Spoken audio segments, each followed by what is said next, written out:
Good evening, everyone, and welcome to this evening's UN Pathways Forum. I'm Jason Scorza, Vice Provost for Global Learning here at Fairleigh Dickinson University, and it is my great pleasure and honor to welcome two distinguished matadors of the diplomatic stage. Tonight we will be treated to a dialogue between His Excellency Tahir Tanin of Afghanistan and Ambassador Ahmad Kamal of Pakistan. Two countries with an interesting shared history, two countries perhaps with an interesting shared future. Before we get to the main program, I would like to just make a few announcements and explain the ground rules. Our evening today will take the form of a conversation, after which there will be plenty of time for questions and answers from the audience. The evening's proceedings will be recorded and videotaped, so I would ask that you, if you must move around the room, do so very quietly so as not to be picked up on the microphone. And during the question and answer period, as always, don't say anything that you wouldn't want to see on YouTube tomorrow morning. Without further ado, I will turn things over now to their ambassadors. Thank you very much, sir. Ambassador Tanin, welcome to Fairleigh Dickinson University. And welcome to your travels here through all the difficulties of crossing Manhattan while the president is there. I'm sure that problem is much greater than anything that you might have faced in Afghanistan itself. I think most people here do not know how close is the relationship between Afghanistan and Pakistan. People do not know that we have a shared history, a shared culture, shared family relationships, to a great extent a shared language, and therefore the relationship is rooted in a common DNA. And that DNA is almost 800 years old, because Afghanistan has ruled Pakistan. And Pakistan, of course, is trying to rule Afghanistan now unsuccessfully. But our relations are particularly close, and Pakistan, at least, sees Afghanistan as a brother. How do you see Pakistan? Is it a friend or an enemy? Thank you very much for having me here. Ladies and gentlemen, it's my pleasure to be amongst you. It's a prestigious place. We have the experienced diplomats here and academics and also the young people. And it's also my real pleasure to be in this podium with Ambassador Kamal, who is a well-known and well-respected diplomat forever in the United Nations community in our region.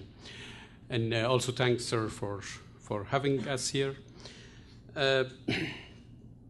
Who questions controls the debate. But let me say that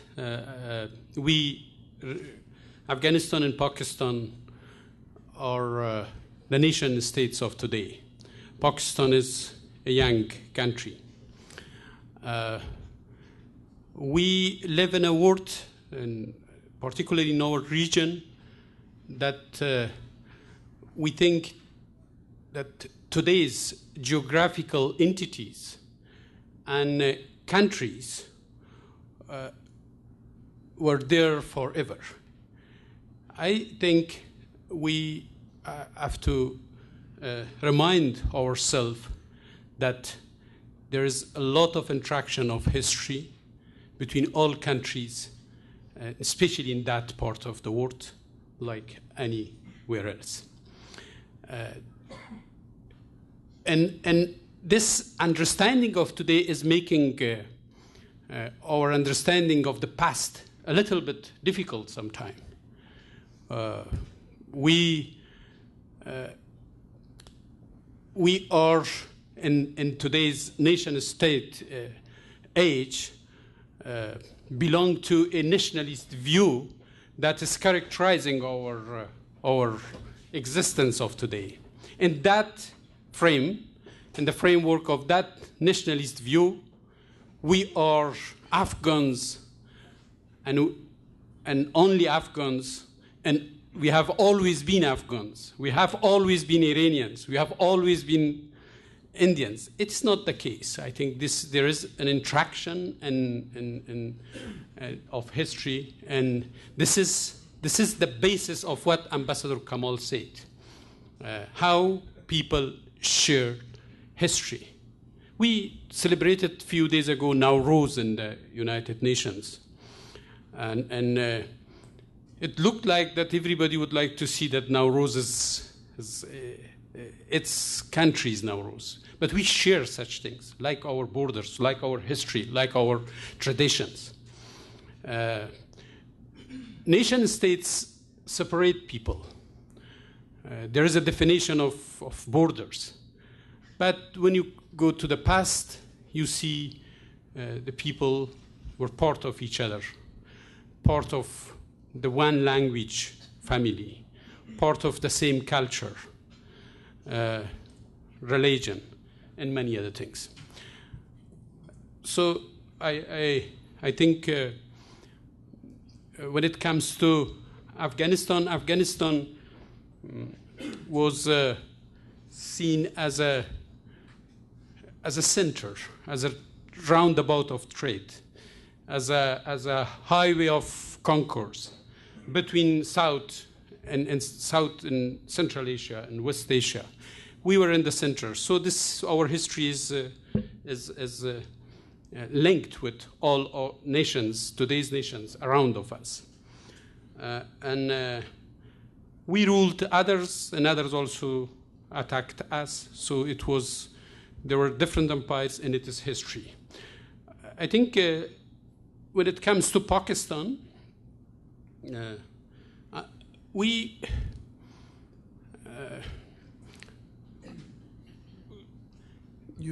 Pakistan. You don't have to hesitate that much when talking of Pakistan. The hesitation is about what I'm talking about. I'm talking about the people that is there. These people were there, and we were together. So Afghanistan and Pakistan are peoples that have always been together, have always had some shared destiny. Of course, they were not always part of the same history. When it comes to today, from the time that Pakistan born as a country, we went through difficult times in our relations. That was what I wanted to say. But I think relations between two people never ceased and never affected to the extent that the relation between the governments and the states looked straight. Quite right, that the relationship is between the peoples, and historically has been between the peoples. But somewhere in the colonial age, we had a problem, and the problem was created on the one side by an imperial Russia, and on the other side by a colonial Britain. And the two of them, being in opposition to each other, wanted to create a sort of a buffer state in between. And they used Afghanistan, or rather they misused Afghanistan as a buffer state, and created it only in order to perpetuate the relationship between Britain and Russia. And in the process, great injustice was done to Afghanistan, because Afghanistan was a culture and a civilization, not just a state. And so it created problems. But the question that I want to ask you is that in many parts of the world where you have a common culture, for example in Europe, that common culture is eroding the borders and creating a larger entity of friendship, which is called the European Union, in Europe, but it is happening in other parts of the world also. Do you foresee any possibility of an erosion of national borders between this region, that is to say Iran, Afghanistan, Pakistan, because of the commonality of the cultures between these three peoples? In theory, the commonality of culture, the sharedness of history, in a belief about such a future can move people towards a shared destiny. But the history of European Union is also about moving from wars, hostilities, belligerent relations towards such a thing as we call it, as we see it, cooperation. Europe was seen of two devastating wars, and then after these wars, after all these tragedies, they started to look at each other differently. When it comes to our region, I think one has to be realistic. Afghanistan and Pakistan share a history and culture and border, and they belong to one region. But at the same time, Pakistan is the country that emerged at the dawn of the Cold War and came from the side that Afghanistan was not there. And Afghanistan attached itself to the other side of that Cold War, despite being a monarchy. So you were a friend of the United States and Europe and the region Turkey or Shah of Iran, when Afghanistan was part of a different alliance of which attached it to the Soviet Union and India. And then in that context, both Afghanistan and Pakistan lived for a long time until the end of Cold War and the disappearance of the Soviet Union. So, and at the same time, I think the end of the Cold War left the region, or left a vacuum in the region, while the United States, apparently disinterested to be engaged, and the Soviet Union did not exist. So in such a situation, I think something happened. This something is about attempts to alter the strategic landscape of the region. And it was not only Pakistan, some other countries also had an interest with that, with that new creation, whatever you call it. I called it a new strategic landscape. And this new attempt was a little bit defined, or to some extent, it can be defined as a northward thrust. Or it was not only Pakistan, but the Islamic groups wanted to play a new role in Central Asia, near to the defeated superpowers border. So we know something at that time. Afghanistan has been in weakness. The infighting between the Mujahideen pushed it towards losing the state. It was the beginning of disintegration of state in Afghanistan and fragmentation of the society, a war of all against all, which led to the emergence of the Taliban. And in such a situation, I think we found ourselves at odds with each other, at a strategic odds with each other. Afghans Afghans started to think negatively about Pakistan. They saw Pakistan, and still this negative view is there, as main supporter of 1980s war, as a leading force of 1990s war, and now they see also, to some extent, Pakistan as a influencing or as a influencing factor of a new insurgency.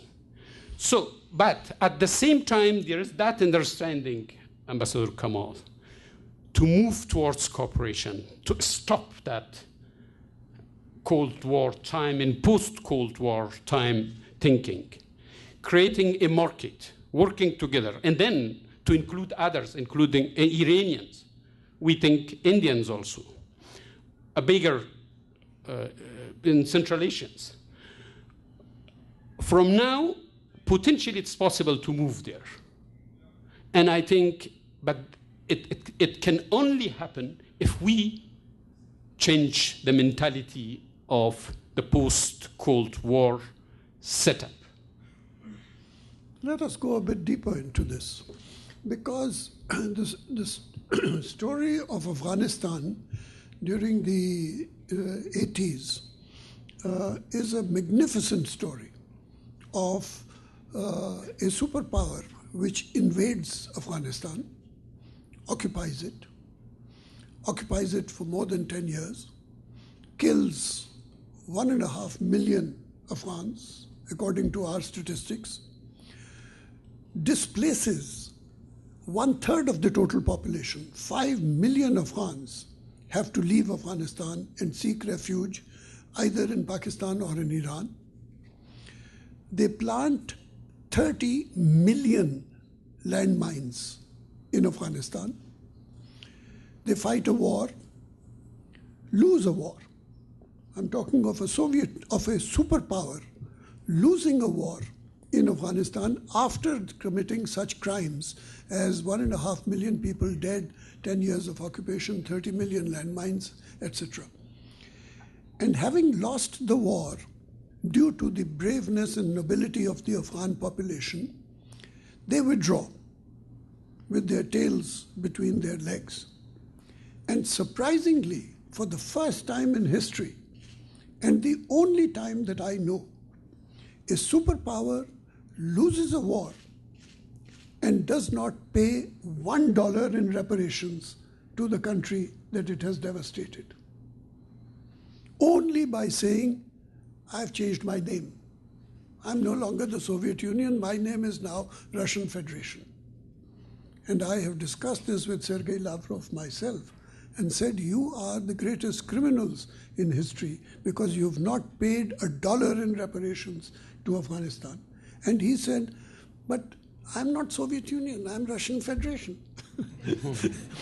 And so it's an extraordinary history, and it goes to the credit of Afghanistan that you do not play this up as much as I think you should, because this is truly the crime of the century. But Afghanistan has a long history of being mistreated by everybody. Everybody has come in, lost, and gone out. The British came in, they lost, they went. The Soviets came in, they lost, they went. The Pakistani came in to interfere, they lost, they went. What about the Americans? They are there. Are they going to be there? Or are they going to lose like all the others and leave?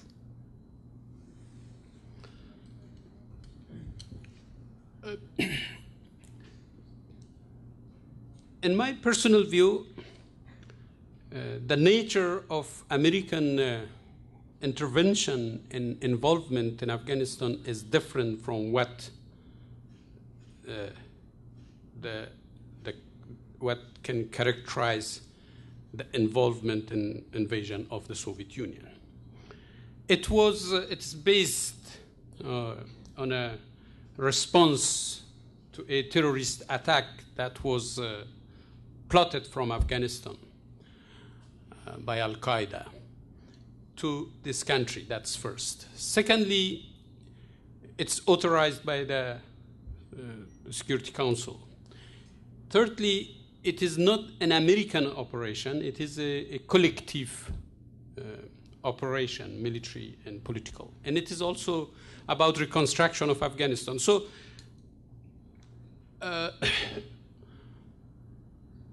I don't want to see American presence there as an occupation that is going to be faced with the same fate of other occupying forces in history. That's first. Secondly, after 10 years of war and the unfortunate return of the country and some parts of the country to conflict, or whether we can call it conflict, to some sort of war, the debate is now what the United States has done, what its role in the last 10 years looked like, what the role should be, and what the prospect is. So we know what the debate is. But there are different scenarios that have been discussed.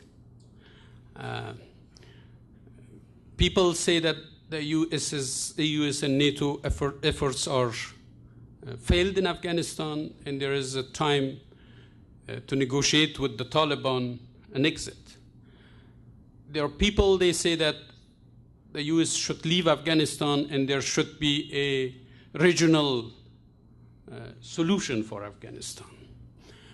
And there are sometimes the countries in the region talk about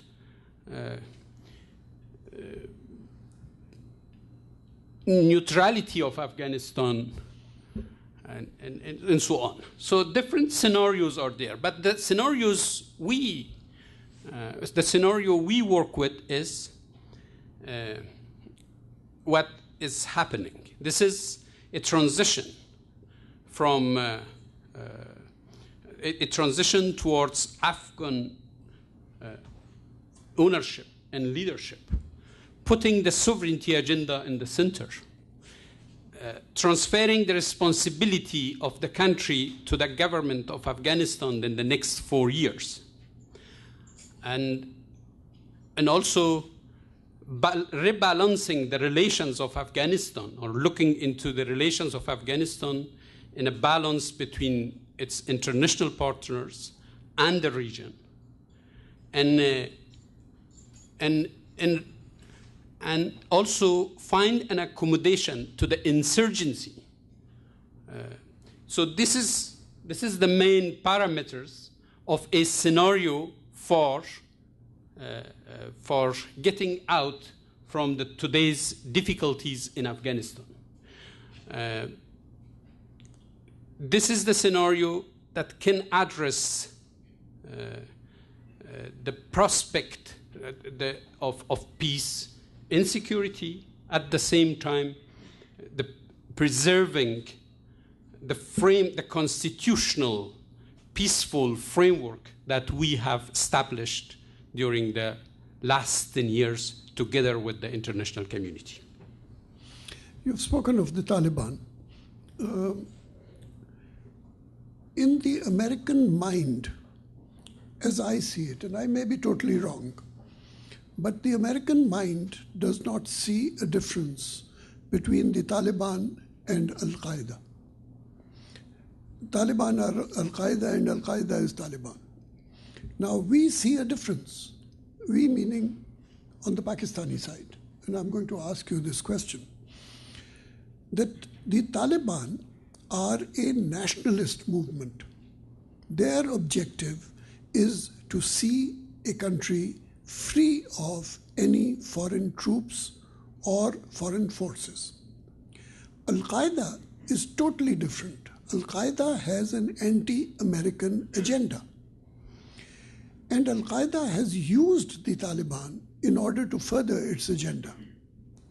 The question now is it possible to distinguish between the Taliban and Al-Qaeda, or are they conjoined twins who cannot be separated.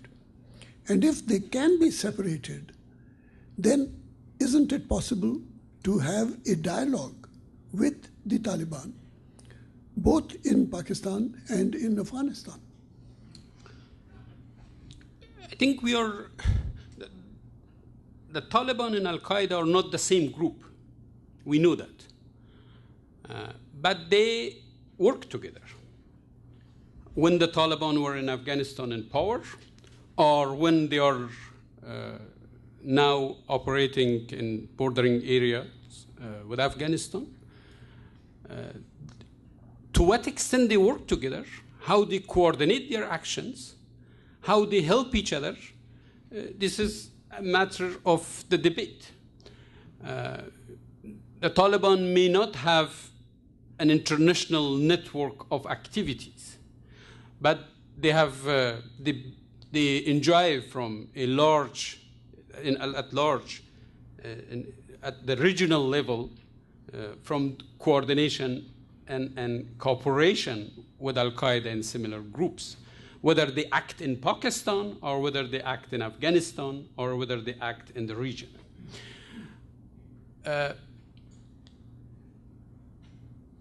There are sometimes here a debate that how many Al-Qaeda are in Afghanistan and how many are in Pakistan, and how Al-Qaeda and the Taliban are related to each other, whether they have a symbiotic relations or not, and whether they are the same organization. I think this debate is some aspects of this debate can be misleading. The governments of Pakistan, the governments of Afghanistan, the government of the United States, and the whole international community who are engaged in stabilization efforts in our region, they have no right to be under illusion. We cannot. I have a respect to your view, and I agree with you that we cannot put the Taliban and Al-Qaeda under the same banner and see it as one group. But I think to define the Taliban as a nationalist movement is problematic from my point of view. It is not a group to emerge because of American occupation in Afghanistan. They were there, they retreated, they were involved in supporting Al-Qaeda, in repression of their people in a very brutal way. And now they are engaged in brutal killing, in wildness, in the way that they beheaded or they killed a woman of the United Nations in Mazar Sharif, and they did the same things. So these acts are brutal. Right? They are the ones who would like to make Afghanistan a land of insolence. So at the same time, we should be realistic. It is not about all the Taliban. We have also a responsibility to end the war because the people suffer from the war. We have a responsibility to live in peace in the region with Pakistan, with all others. We have a responsibility to give Afghans the chance to end their suffering, which is, as you said, under the Soviet and others, lasted for a long time. So for this reason, there should be an accommodation for the Taliban. What is this accommodation? It is not because they are nationalist powers we have to bring them and they are very good, the National Liberation Front of Palestine. They are not. But if they decide to join the peace, if they want to serve their people, there should be an accommodation. But they should work within a constitutional framework. I mean, you know, I'm not saying that there are very red lines. There is this intention. There is a need for peace. This is why we have to bring them in, and this is what we want the countries in the region to help. And as you said, our friends and partners like the United States also to understand. But it shouldn't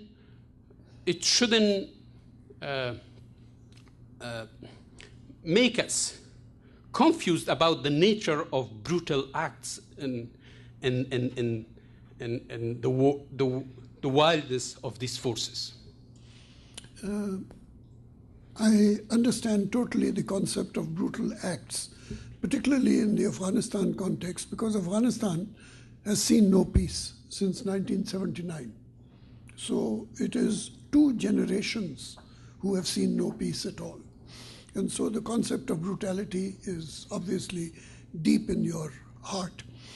But I want to ask you, I want to come back to the Taliban.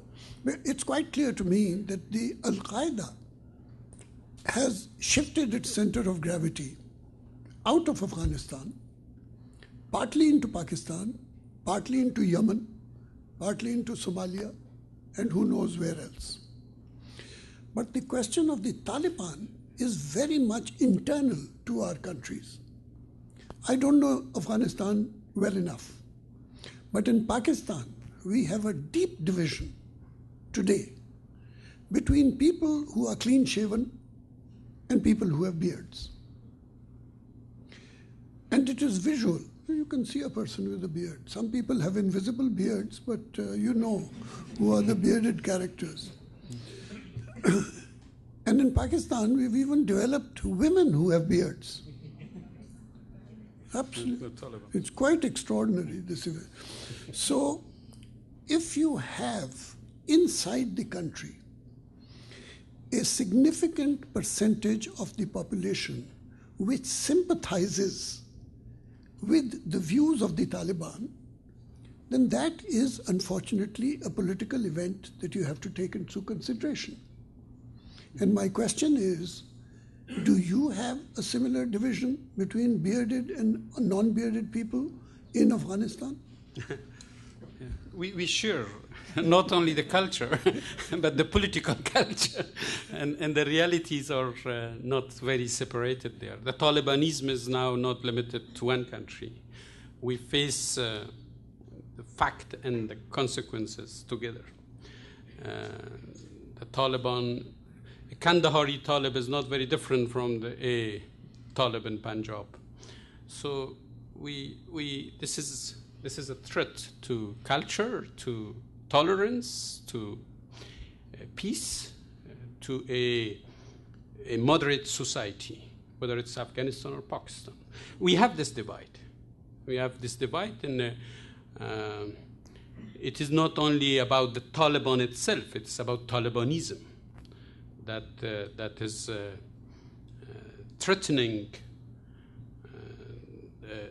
our efforts to establish a democratic, moderate Islamic Afghanistan at social level and also at political levels. But despite the fact that this threat is there, we have a responsibility, as I see it, right, to see how we can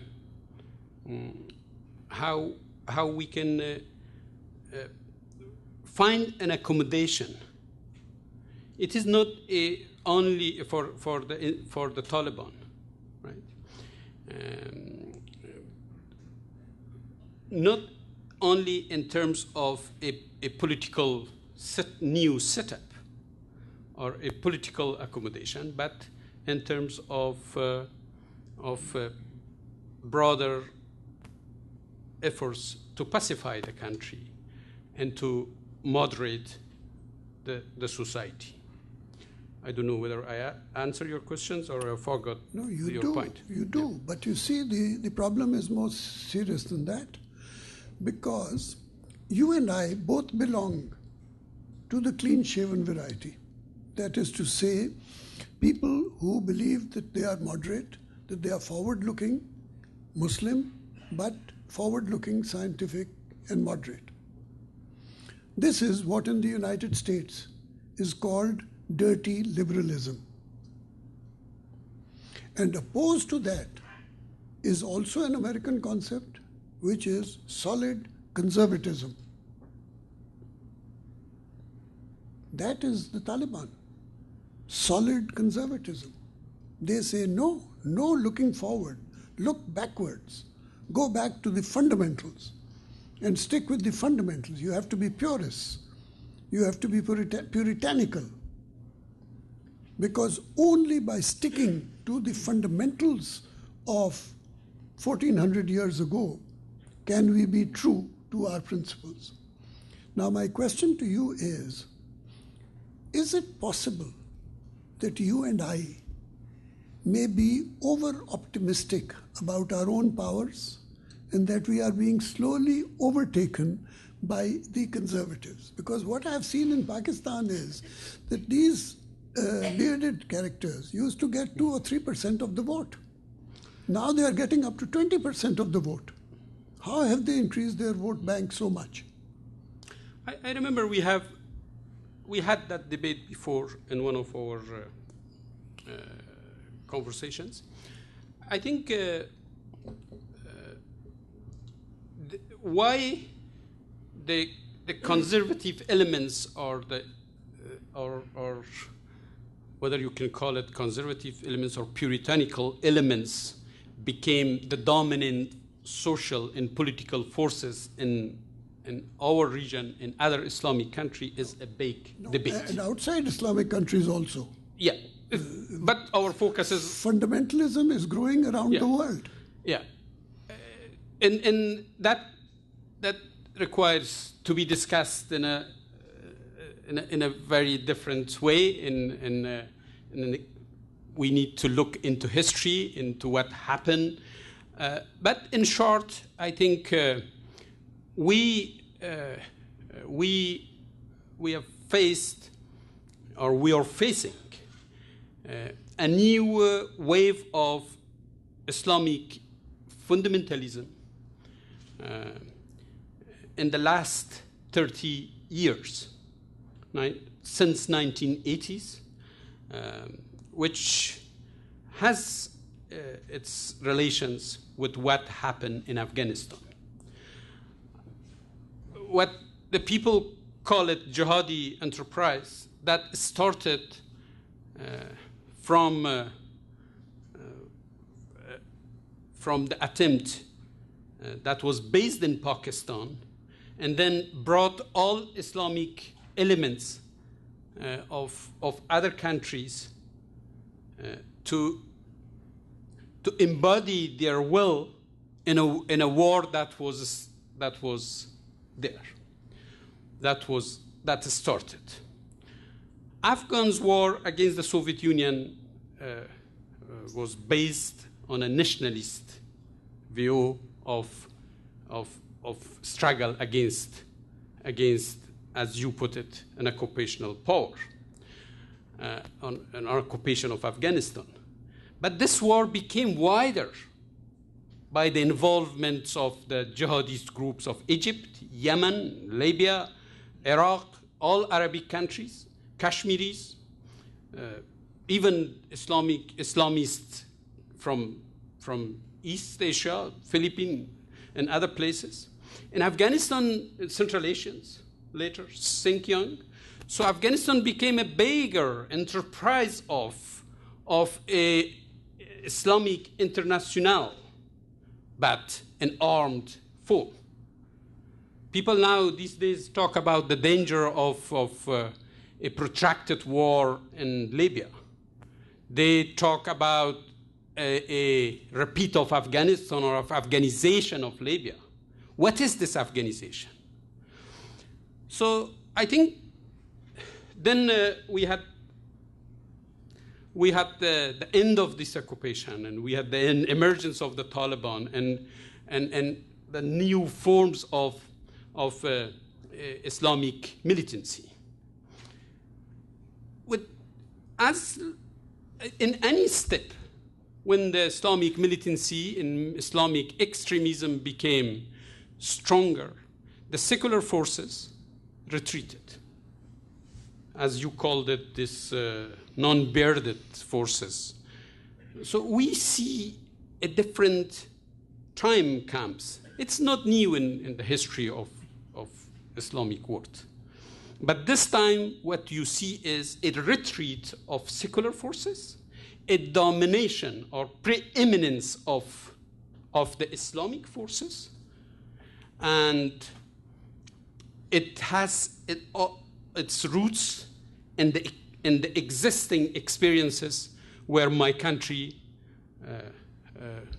became the central scene of that change. In your country, consciously or unconsciously, played a vital role in that change of dynamic towards bringing the Islamic extremism in the center of the play, in the center of the events in our part of the world. Now, you know that affected the language, the function of the language of people, the function of the government, the attitude of everybody. Not only the states, but the societies all became affected by such a new trend. There are some new scholars. There are scholars like Olivier Roy, who is a very knowledgeable person on Islam, and he is recently talking about end of Islamism in the light of what Egypt revolution, and he is talking about non-ideological period in Islamic world. So this is a very different debate. We think that the Afghanistan can be a model for creating a moderate Islamic country while bringing all forces who involved in the Afghan jihad together. The Afghan constitution was the embodiment of such an effort, but we soon were fallen into a new era of conflict. The model should work, and we believe that can work. The alternative is not going to back, as you said. The alternative is going forward. If the Taliban in Afghanistan try to attach themselves to the future and will be part of a constitutional framework, and they can win, as you said, the support of people, they can be the next ruler of Afghanistan. But if they can work on the basis of creating a new future rather than taking people back to the past. So there is a chance for them, but I don't think there is one more thing. Let me add or finish that with one thing. I think many landmarks in Afghanistan have been fallen. Many maps, yesterday's maps were removed, and many had changed.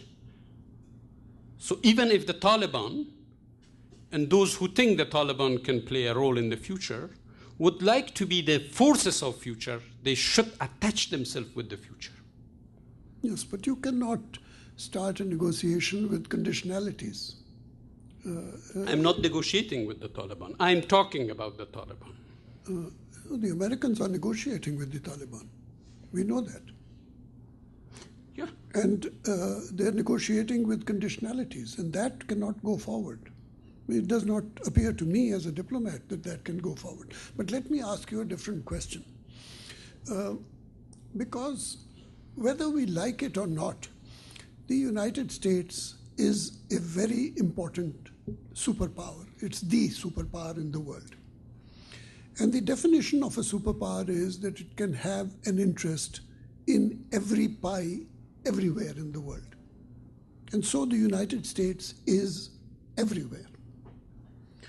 But United States foreign policy has been consistently defined as support of friendly governments rather than support of peoples.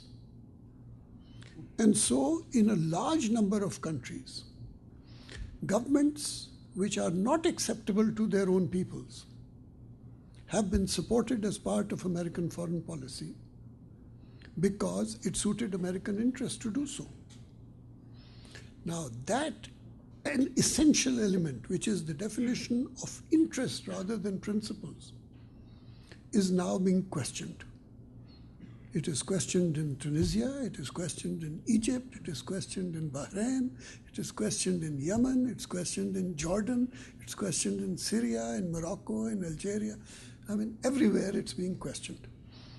And the result is that those sustained monarchies and non-monarchies, monarchies are hereditary, therefore non-democratic, and the non-monarchies are presidential but also hereditary, sons taking over the jobs of their fathers. It happened even in the United States, incidentally. But that's beside the point. Happens everywhere. But basically non-democratic governments. The public is reacting. And the public now is young, energetic, and determined. It's extraordinary what has happened in Egypt. Young people, all under 25, headless, no leader, determined. They keep staying, camping in Tahrir Square, day after day after day, week after week, until the dictator falls. Now that means that US foreign policy is going to be in very deep trouble in all the countries where it has sustained leadership rather than peoples. What is going to be the effect of that in Afghanistan? You're opening a big chapter, right? And everybody now talk about American leadership everywhere, and especially in the light of what is Arab Spring. And it's still in full swing. And not only the people and the national elites in these countries, but also the foreign countries, including the United States, should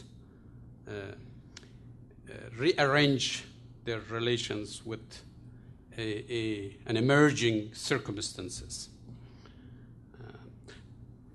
When it comes to Afghanistan,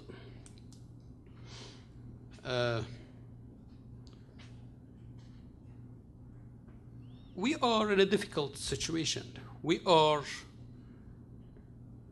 coming from 30 years of conflict, war, devastation.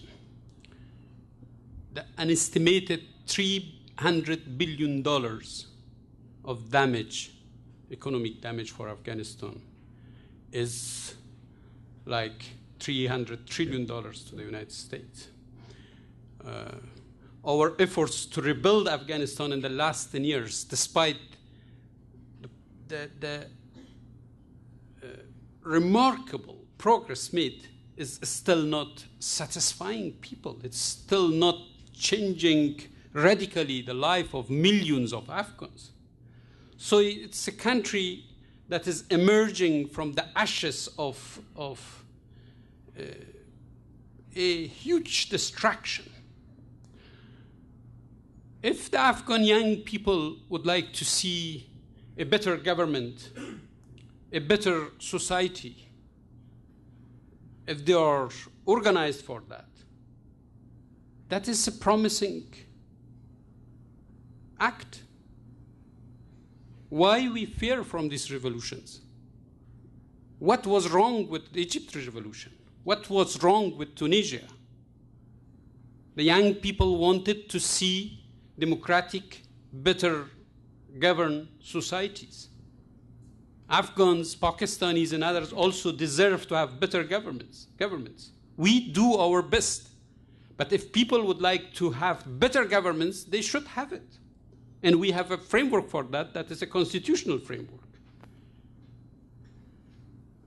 I mean, the examples set by some leaders to stay in power for 30, 40 years and then think about how to bring their sons. This was a bad example. That could also take our countries emerging from the wars, moving towards democracy in the wrong path.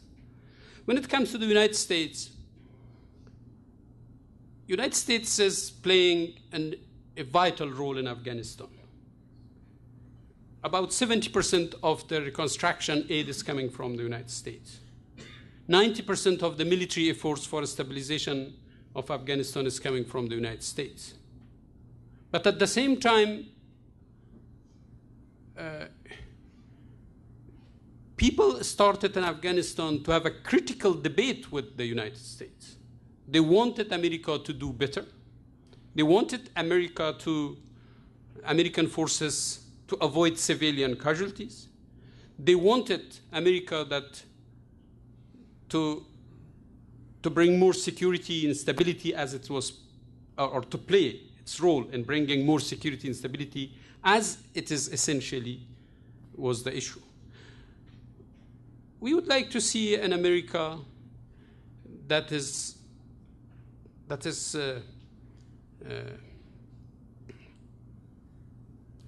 all of us. We would like to see an America that help us to stand on our feet, to work better. At the same time, we do that through a dialogue with the United States. What kind of America you would like to see, and what kind of America it is? There are two different issues. Not only superpower, as a prime power of the world, right? The United States is in a place that all countries, good or bad, and people would like to work with it, talk with it, engage with it, and sometimes you can be disappointed, and sometimes not. We as a government, and I'm representing a government, we work with the United States. And there were times in the last 2 years, after Afghan elections, that we had critical dialogue. And despite being a strategic partnership, we had issues that we have to talk about, including when the Afghan president is talking about civilian casualties, because he has a responsibility to talk. And we also, as a government, have a responsibility to talk frankly and friendly with any ally, especially an ally that's taking the main burden of that war.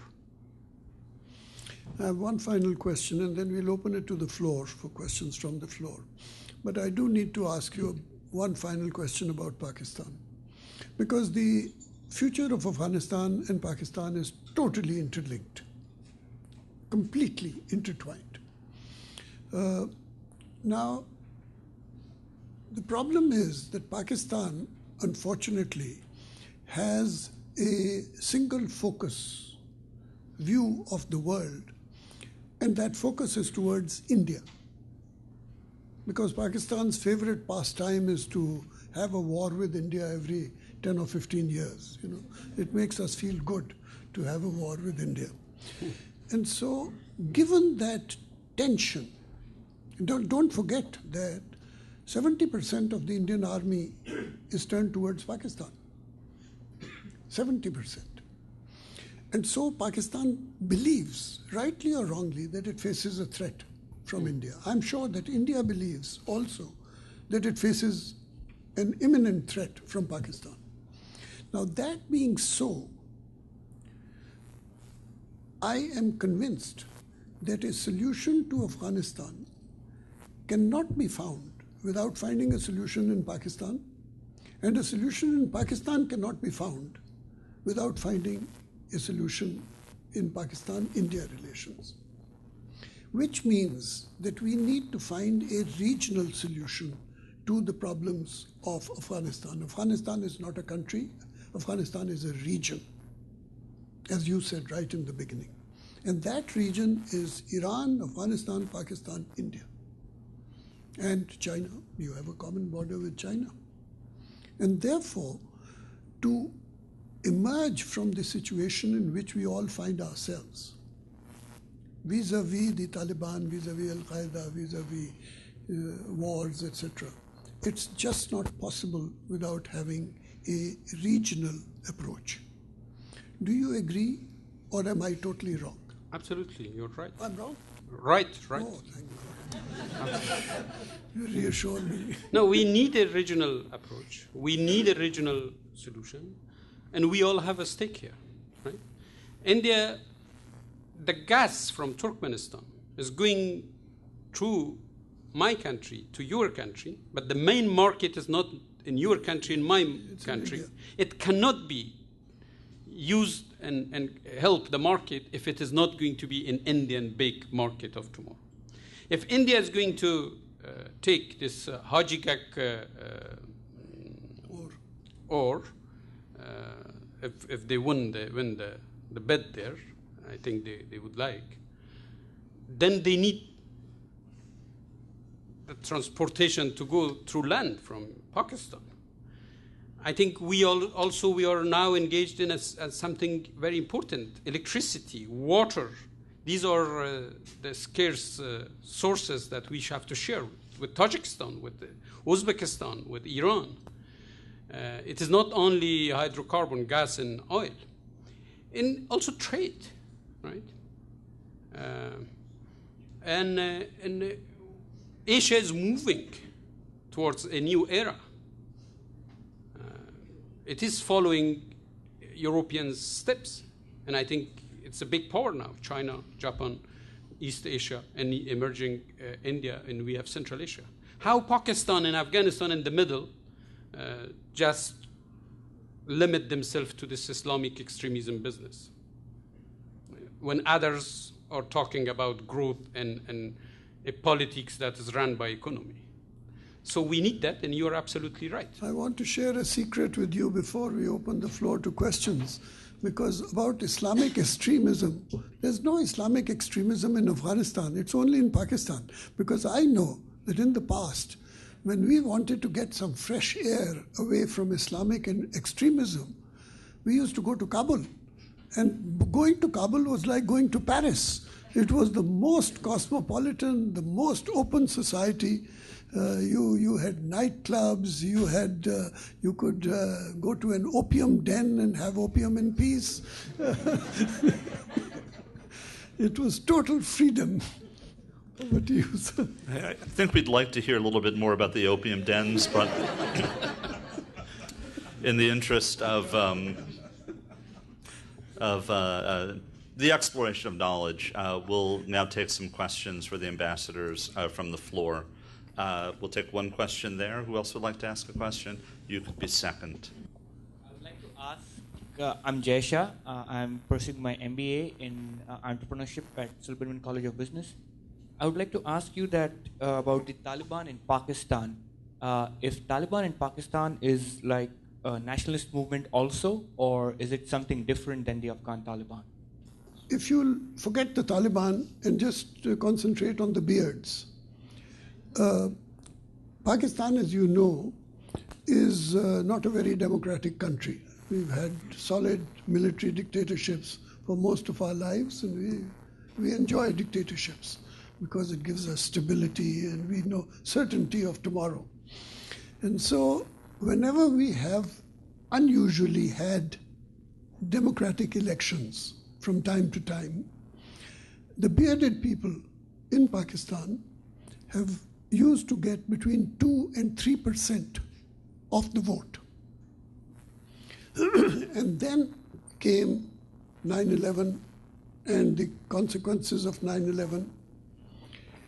And we found that the vote bank of the extremists jumped up from 3% to almost 18%. And if you analyze that, you find that it is because of items like the drone attacks, like the bombing, the collateral damage of civilians. Because you cannot bomb a militant institution and not have damage collaterally to outlying civilians. And that creates much more antipathy than any advantage that you can get from killing one or two militants. And so the overall vote bank of the people on the extreme has increased as a result of the military action. That is the situation in Pakistan. I have a suspicion that that is the situation in Afghanistan also, but we will defer to Ambassador Thanin because the situation is not much different. They also are suffering collateral damage from all the bombings that are being done all the time. You agree on that? Feel free to disagree. This is a free country. No, the question is not that. I think the honest answer is that the action of the foreign forces has a direct relations with the strengthening or weakening the position of the national government as well as the Taliban. I mean, any collateral damage in civilian casualty can strengthen the position of the Taliban. Any role, any action that is not helping the security of people, also inciting negative feeling about the foreign forces. Afghans supported the foreign intervention, but there has been occasions that they, when the things sometimes go wrong, that they act differently. For example,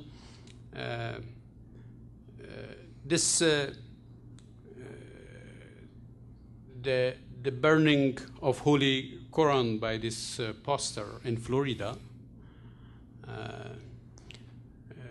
as a depictable, as an act that was caused fury and furious reaction in Afghanistan. It is not only about few extremists or Taliban that try to protest. There were real young people with their own beliefs that were insulted by this act, and that took them to the streets, and that, you know, the tragic events in Kandahar and Mazar Sharif. So what I am saying is that that any action that is whether it is by the Afghan government or by the international forces or by a pastor in Florida, right? That can affect the mentality and the psyche and the position of people. Thank you, ambassadors. My name is Candy Turner. I'm the Assistant Director of International Student Services. My question has to do with the role of women, and particularly the education of women. I recently read and was very inspired by 3 Cups of Tea and Stones into Schools, if you're familiar with those.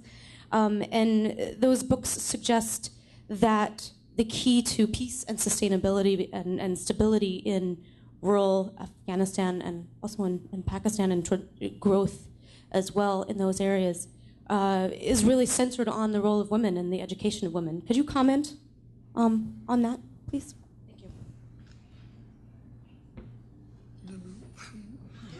Thank you. Women is a very difficult subject. I give it to you.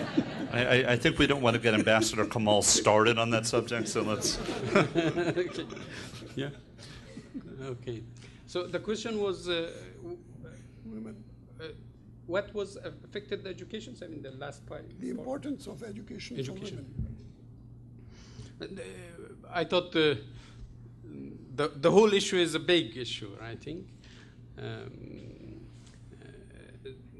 In the debate we had about this bearded and non-bearded people, there is an issue how Afghanistan and all, and I think as well as Pakistan and other Islamic countries can focus on strengthening in the position of women, and we are committed to that. We did a lot, but I think still there are many issues that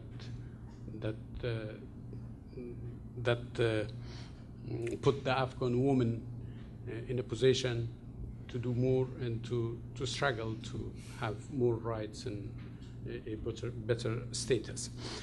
Education has a direct role in not only among the women but among the whole population.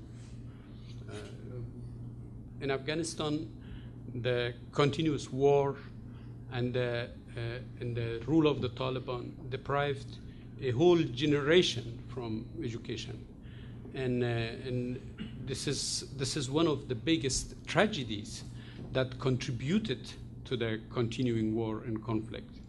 And most of these young fighters among the Taliban are those who were deprived from education.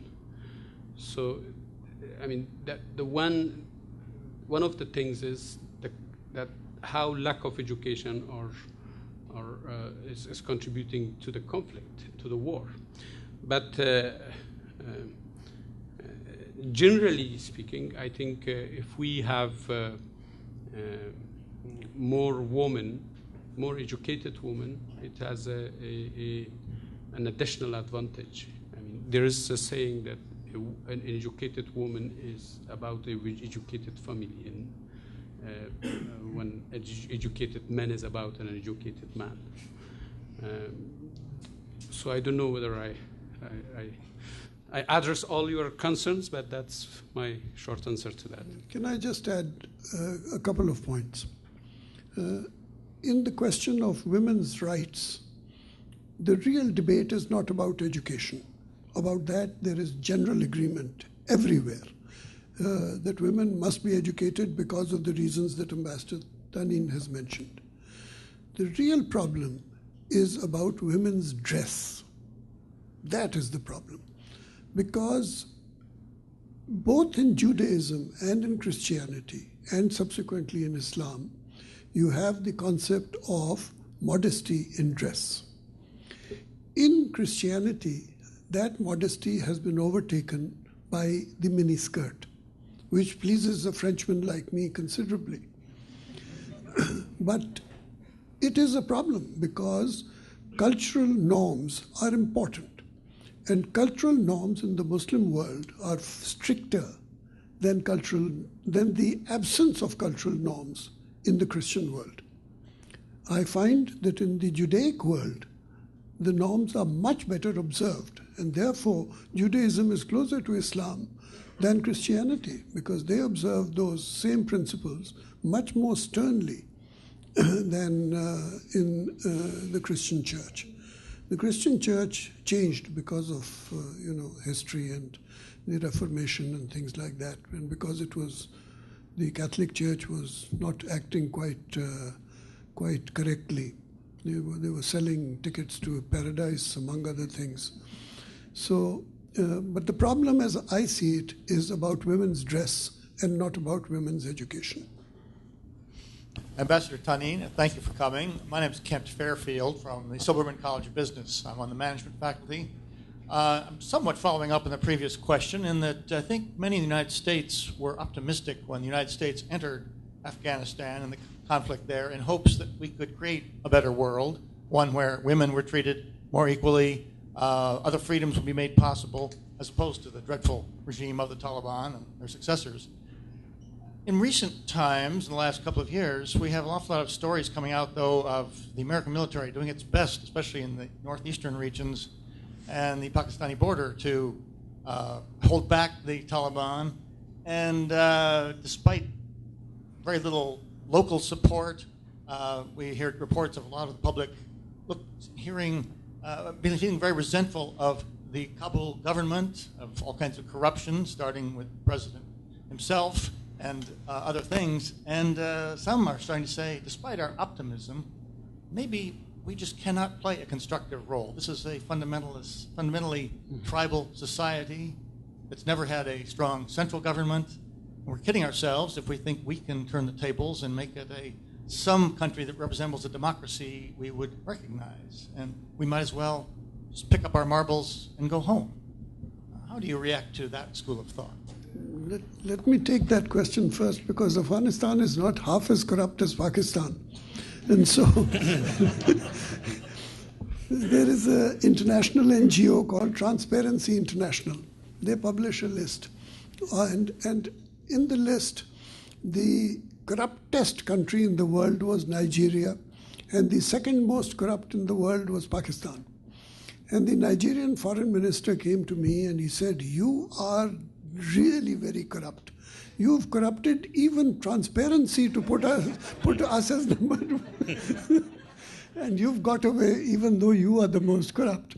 So the question should have been addressed to me, but I will leave it to Ambassador Tani nevertheless. It's a very, very good question and very important question. This debate that our efforts are not going to succeed is a debate that started around 2009 in the United States. It looks that everything was fine until 2009, and middle 2009, and then we just were awake here to know that there is a government that's corrupt. And then all main U.S. papers, including New York Times, started to say what the brothers of the president are doing, what others are doing. So it looked like that something was invented. And then also there was a new leadership in the country, and President Obama decided, after these lengthy discussions, to send more troops. And then when it's decided to be sent, they said it should come back on July 2011. The withdrawal should start. So, and then the whole debate here was about failure, the impossibility of success, what to be fixed, why we are there. So I think I must honestly, not as an ambassador, as an individual living in this country, share with you my feeling that I was not convinced by this sudden surge of argument about Afghanistan. You can say that because it was a new government and it had a new look, so this is why the debate was so focused on problems. Afghanistan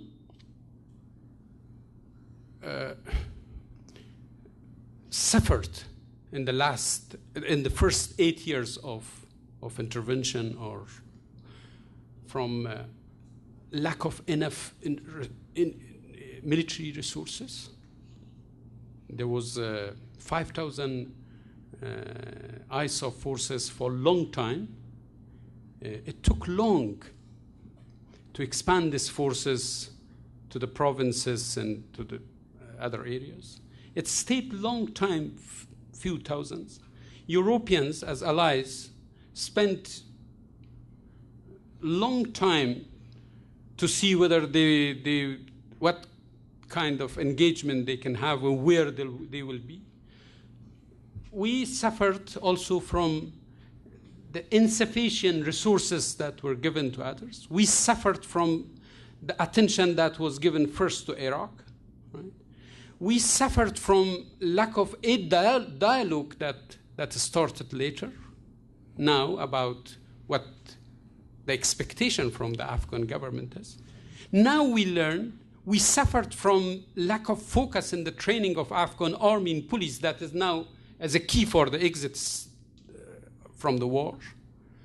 So suddenly in this middle, we learned in the United States that there was a fraud election, there are corrupt people. There were reports that these people are walking in the Old Testament and they don't know what the democracy is, against what Ambassador Kamal said. We read here. No? It looked like that it is an impossible situation. So I think it's not fair to us. We had a history. Even the first generation of Afghan women sent to Europe for education in the 1920s, and we had our first constitution there. Even that history was dealt with wrongly. The corruption is an issue. There is 30% of our economy is still, I mean, the GDP is still based on the drug economy. And then billions of dollars is coming in Afghanistan without very little mechanisms of monitoring and overseeing how it's going to be spent by the international community, by different agencies, and how you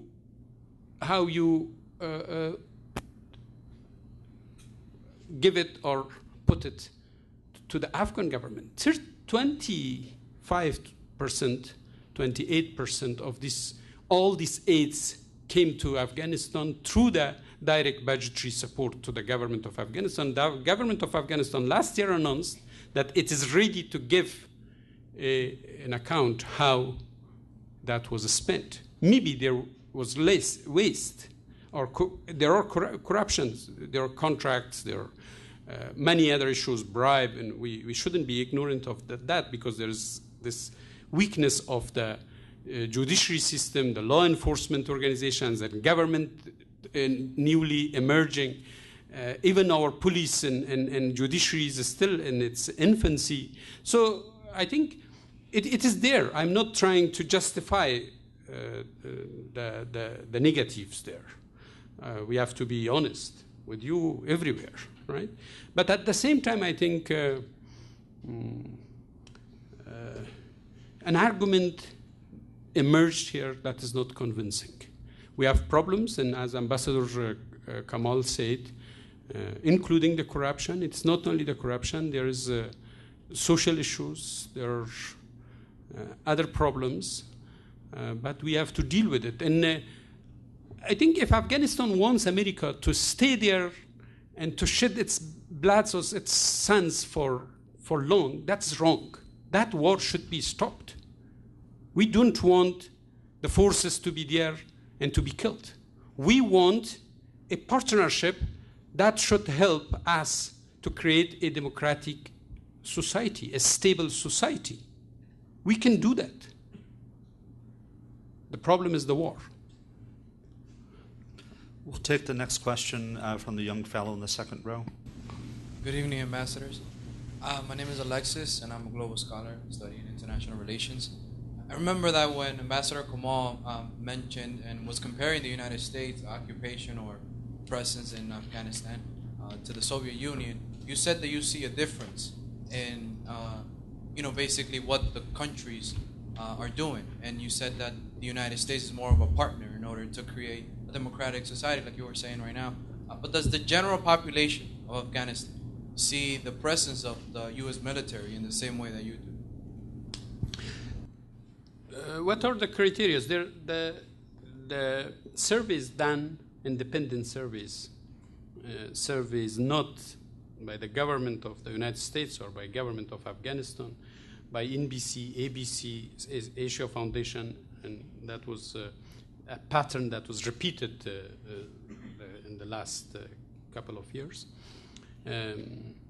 Still identify the majority of Afghans and that are in support of the presence of the United States.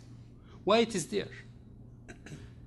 The Afghans see the presence of the United States as a preventing factor, or as a factor that can prevent the interference of neighbors, because they suffered in the 1990s from this regional, if if you agree with me. He's pointing fingers at me. I mean, Iran, Pakistan, this is what the Afghans... First he points fingers at me, then he says, do you agree with me? No, it's not you. So maybe that is the factor, and they see it as a balancing force there. It can be changed. It can change. I think if you ask me that every ordinary Afghan think like me, I have no answer. It depends on where you live, right? But there are many Afghans in the Afghan villages, in the Afghan cities. They see America in a more positive way maybe than my government, right? But there are other peoples also, they expect in America to do better, to act differently. Thank you.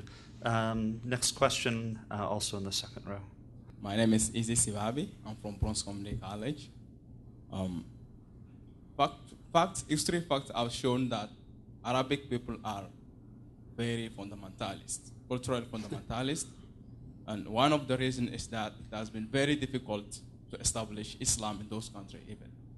And today, the major problems arise between fundamentalist religious and moderate people. Now, my question is, in these countries right now, do you believe that democracy can be the ideal government to establish peace or to bring stability in those countries? There is an assumption that because of that divide in today's dominance of the fundamentalist or Islamist forces, it's difficult to bring stability through democracy. We don't have any other way. And I think the assumption that democracy is something Western is wrong. Most of the history of the Islamic world, as well as other part of the world, is about basing the change of political power on elections, respecting the fundamental rights of people, people, and achieving participation of people, or guaranteeing the participation of people in political and social life. It is about democracy, and I think, despite this authoritarian rule of some of these governments, most of these governments that are now challenged by the revolutions, they also relied on elections. So if you ask me that there is any other solution for having a stable world, whether it's Arab world or Islamic world or other parts of the world, I don't think there is any other solution. And this solution should come from the people.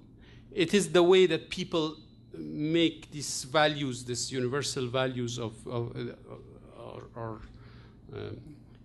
their own values.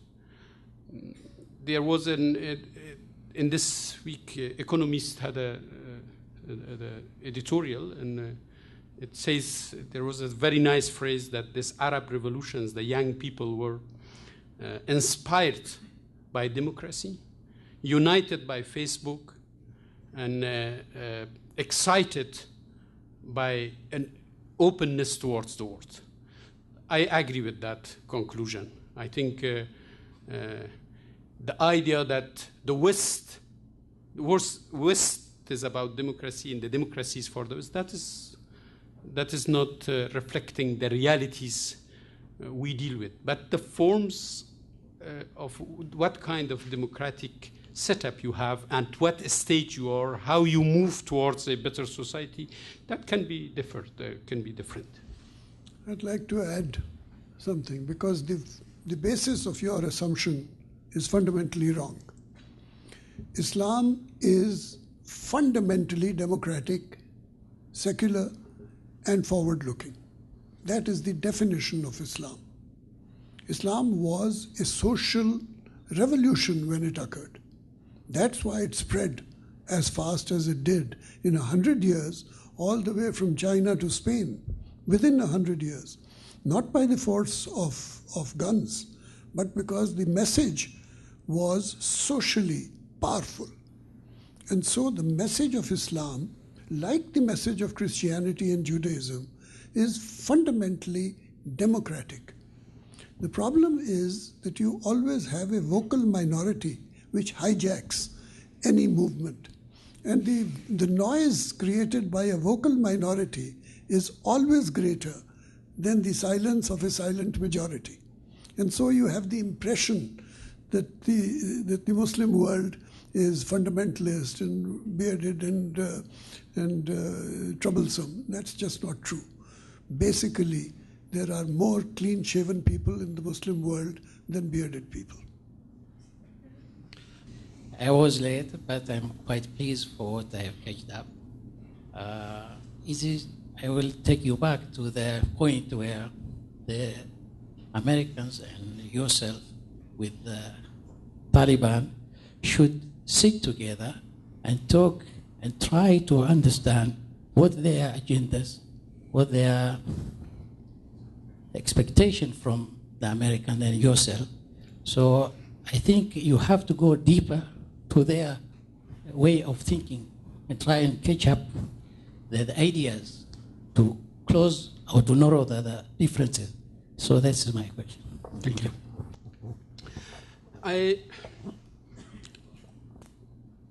By accident yesterday, one of my colleagues, an Arab diplomat, who has a deep knowledge of some of these reconciliation efforts, told me that unfortunately the Taliban are not ready to talk to the Karzai government. The only solution is for them to talk to the American government. They cannot agree anything else. That is what should happen. And I told him, look, what the Taliban are talking about and who these Taliban are. If they don't want to talk to us, they want to talk to the United States. Is it about that negotiating American way out from Afghanistan?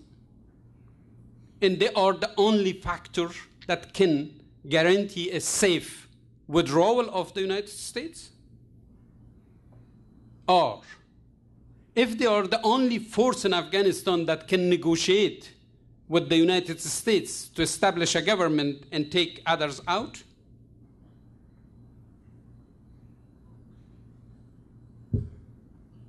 The question is not talking to the America or Karzai's government or others. You know, the Taliban started to talk to everybody, to Europeans, to us, to Arabs, but in an official negotiations in terms of a negotiated settlement, it hasn't been started. There are different contacts. There are different people. There are countries like Pakistan that can help. And there are other countries also, including Arabic countries, some Arabic countries that can help. A peace talk. In this peace talk, Afghan society should be involved. And Ambassador Kamal said that conditionality is not needed. Yes. But what is unconditional way of reconciliation? I think the Taliban